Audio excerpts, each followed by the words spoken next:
வணக்கம். தினத்தகவல் செய்திகள். சமயங்களை கடந்து 3 மத பிரார்த்தனையுடன் நடைபெற்ற தமிழக முதல்வர் ஜோசப் விஜய் அவர்களின் 52வது பிறந்த நாள் விழா.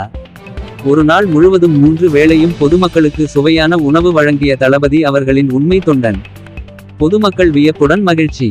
தமிழக முதல்வர் மாண்புமிகு ஜோசப் விஜய் அவர்களின் பிறந்த நாளை முன்னிட்டு கழக பொதுச் செயலாளரும் ஊரக வளர்ச்சி மற்றும் நீர்வளத்துறை அமைச்சருமான மாண்புமிகு ஆனந்த் மற்றும் காஞ்சிபுரம் மாவட்ட கழக செயலாளரும் வெளிநாடு வாழ் தமிழர் நலத்துறை அமைச்சருமான S.P.K. தென்னரசு அவர்களின் ஆணைக்கிணங்க குன்றத்தூர் ஒன்றிய செயலாளர் R. ராஜேஷ் அவர்களின் தலைமையில் ஆரம்பாக்கம் பகுதியில் குன்றத்தூர் தெற்கு ஒன்றிய துணை செயலாளர் போஸ் என்ற ஜான் போஸ்கோ அவர்களின் ஏற்பாட்டில் இந்து கோவில், இஸ்லாமிய பள்ளிவாசல் மற்றும் கிறிஸ்தவர்களின் மாதா கோவில் என 3 கோயில்களிலும் சிறப்பு பூஜைகள், அபிஷேகம் மற்றும் பிரார்த்தனைகளை முன்னெடுத்து தமிழக வெற்றி கழகத்தினர் கொண்டாடினார்கள்.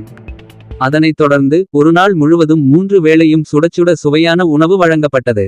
இந்த நிகழ்ச்சிக்கான ஏற்பாடுகளை தளபதி அவர்களின் உண்மை விசுவாசியும் குன்றத்தூர் தெற்கு ஒன்றிய துணை செயலாளருமான போஸ் என்ற ஜான் போஸ்கோ சிறப்பாக செய்திருந்தார். தமிழ்நாடு முதலமைச்சராக பொறுப்பேற்ற மாண்புமிகு ஜோசப் விஜய் அவர்கள் முதலமைச்சராக தனது 52வது வயதில் கொண்டாடும் முதல் பிறந்த நாள் என்பதால் தமிழக வெற்றி கழக நிர்வாகிகளும் தொண்டர்களும் உற்சாகமாக கொண்டாடி மகிழ்ந்தனர். தினத்தகவல் செய்திகளுக்காக காஞ்சிபுரம் மாவட்ட செய்தியாளர் சதீஷ்.